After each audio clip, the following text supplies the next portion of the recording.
السلام عليكم ورحمة الله وبركاته. إن الحمد لله نحمده ونستعينه ونستغفره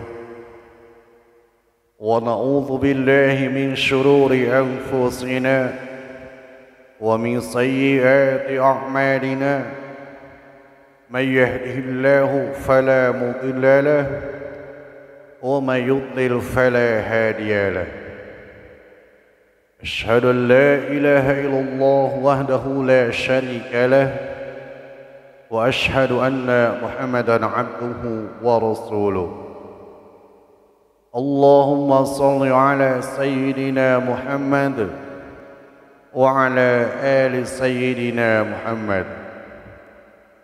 قال الله تعالى في القرآن الكريم: أعوذ بالله من الشيطان الرجيم. يا أيها الذين آمنوا اتقوا الله حق تقاته ولا تموتن إلا وأنتم مسلمون. أما بعد. Ma'asyiral muslimin, Jemaah Jumat rahimakumullah. Marilah kita sama-sama untuk senantiasa meningkatkan keimanan dan ketakwaan kita kepada Allah Subhanahu wa taala dengan jalan melaksanakan segala apa yang diperintahkan oleh Allah serta menjauhi segala apa yang dilarang oleh Allah Subhanahu wa taala. Ma'asyiral muslimin, Jemaah Jumat rahimakumullah. Di dalam sebuah hadis riwayat Al-Baihaqi, Rasulullah sallallahu alaihi wasallam bersabda, "Innama bu'ithu liutammima makarimal akhlaq." Rasulullah bersabda, sesungguhnya aku diutus untuk menyempurnakan akhlak yang mulia. Ma'asyiral muslimin, Jemaah Jumat rahimakumullah. Rasulullah sallallahu alaihi wasallam diutus ke alam raya ini untuk menyempurnakan akhlak manusia agar manusia dapat memperoleh keselamatan baik di dunia maupun di akhirat nanti. Beliau sebagai utusan Allah dan terjun ke tengah-tengah masyarakat tidak datang dengan tangan hampa, tetapi beliau datang sebagai utusan dengan membawa wahyu Al-Quranul Karim, membawa ajaran Islam. Karena itu sesuai dengan sabdanya dalam hadis tersebut, misi Islam dengan seluruh ajaran yang dibawanya adalah misi moral dan akhlak yang mulia bagi umat manusia. Semua ajaran Islam, apapun wujudnya, apakah syariah, akidah, atau muamalah, sangat erat kaitannya dengan keberhasilan hidup manusia yang bermoral dan berakhlak mulia. Maka secara langsung mengemban tugas dengan tujuan yang prinsip, yaitu liutammima makarimal akhlak. Ma'asyiral muslimin, Jemaah Jumat rahimakumullah. Sebetulnya semua nabi dan rasul diutus untuk membawa misi moral. Mereka semua diberi tugas untuk menyampaikan amanat Allah, yaitu meletakkan dasar-dasar akhlak yang mulia bagi umatnya masing-masing. Kemudian Nabi Muhammad sallallahu alaihi wasallam sebagai utusan yang terakhir dengan tugas melanjutkan dan menyempurnakan misi moral yang dasarnya telah ditancapkan oleh rasul-rasul terdahulu. Akhlak yang mulia adalah suatu sikap seseorang yang digerakkan oleh kesadaran jiwanya yang dilandasi dengan iman dan takwa kepada Allah Subhanahu wa taala, sehingga melahirkan tingkah laku yang mendukung ridha Allah Subhanahu wa taala. Baik terhadap diri sendiri, antar sesama manusia maupun dengan alam sekitarnya. Karena itu akhlak merupakan hasil dan cerminan dari iman dan takwa kepada Allah Subhanahu wa taala. Pribadi seseorang bisa dinilai melalui perwujudan tingkah laku atau akhlaknya. Seseorang dapat dinilai baik apabila baik budi pekerti atau akhlaknya, dan sebaliknya orang dinilai tidak baik apabila akhlaknya jelek atau jahat. Jadi ukuran penilaian kebaikan seseorang dapat dinilai dari tingkah laku atau akhlaknya. Masyaallah muslimin, jemaah Jumat rahimakumullah. Akhlak memang sangat urgen dalam kehidupan manusia.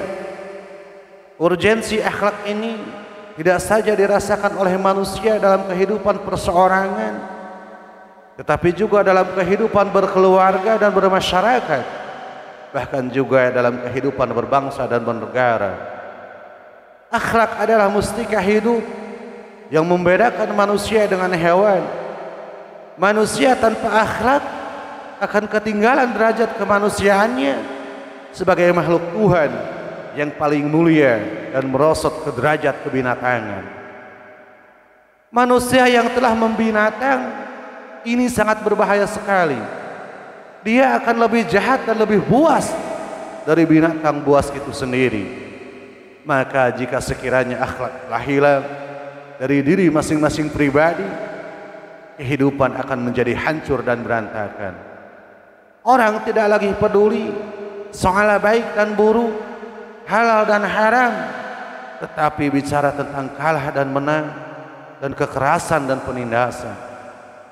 Masyaallah muslimin, jemaah Jumat rahimakumullah. Banyak orang berbangga dengan ilmu pengetahuan serta kecanggihan teknologi dengan mengagung-agungkan penalaran, tetapi kenyataannya menunjukkan bahwa dengan kemajuan ilmu, budaya, serta kecanggihan teknologi pun itu semua belum cukup. Kejahatan dan kekacauan tidak bisa ditangkal dengan kecanggihan teknik dan ilmu semata, sebab yang menjadi dasarnya bukan ilmu dan teknologi, tetapi kepribadian manusia itu sendiri yang sudah tidak berakhir. Dengan kecanggihan ilmu dan teknologi, jagat raya ini dapat dihancurkan dengan bom nuklir dalam beberapa menit saja, apabila manusia hanya menurutkan hawa nafsunya saja serta mengabaikan pri kemanusiaan. Dengan ilmu pengetahuan, memang orang dapat mengetahui mana yang baik dan mana yang buruk, tetapi hanya batas-batas tertentu.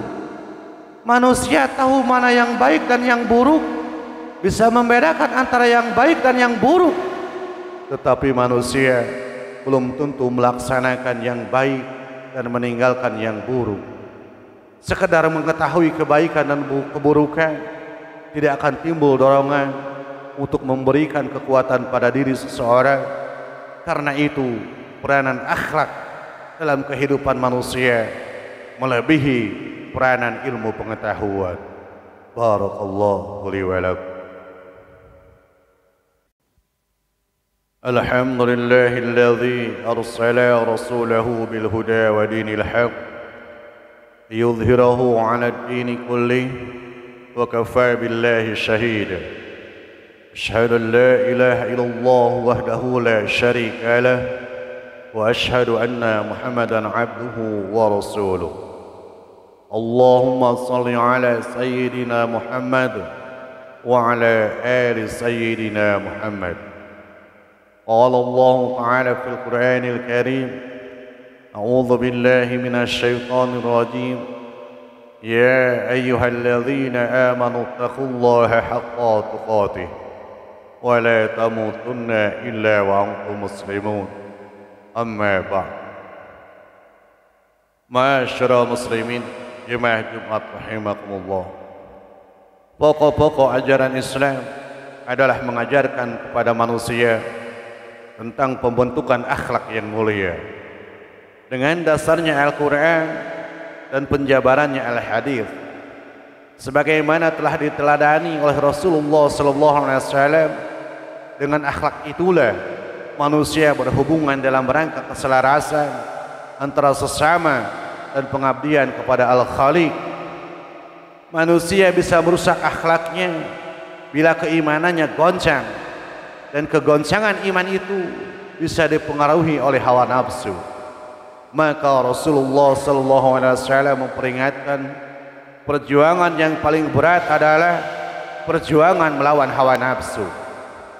Hawa nafsu yang paling banyak mempengaruhi tingkah laku manusia.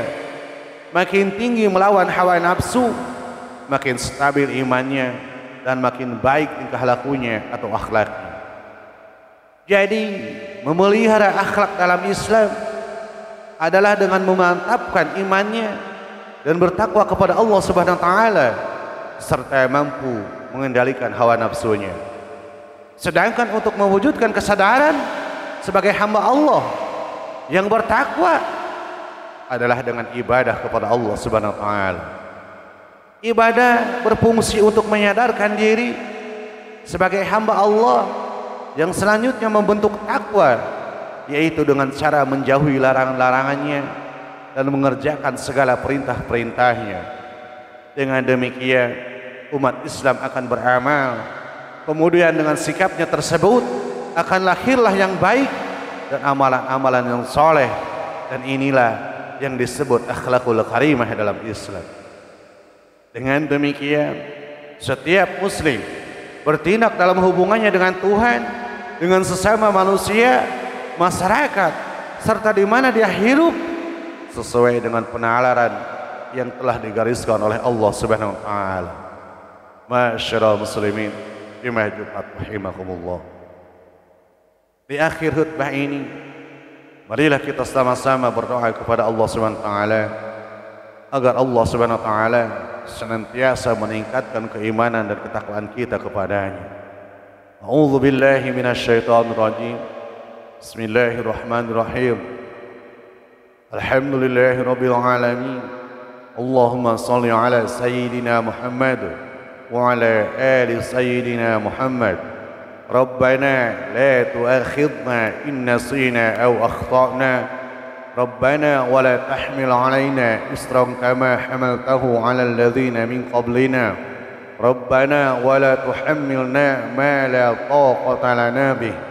Wa'fu 'anna waghfir lana warhamna. Anta maulana fansurna 'alal qaumil kafirin. Allahumma ighfir lil muslimina wal muslimat wal mu'minina wal mu'minat al ahya'i minhum wal amwat. Rabbana zalamna anfusana wa illam taghfir lana wa tarhamna lanakunanna minal khasirin. Rabbana atina fid dunya hasanah wa fil akhirati hasanah وقنا عذاب النار. أقول قولي هذا واستغفر الله لي ولكم. السلام عليكم ورحمة الله وبركاته.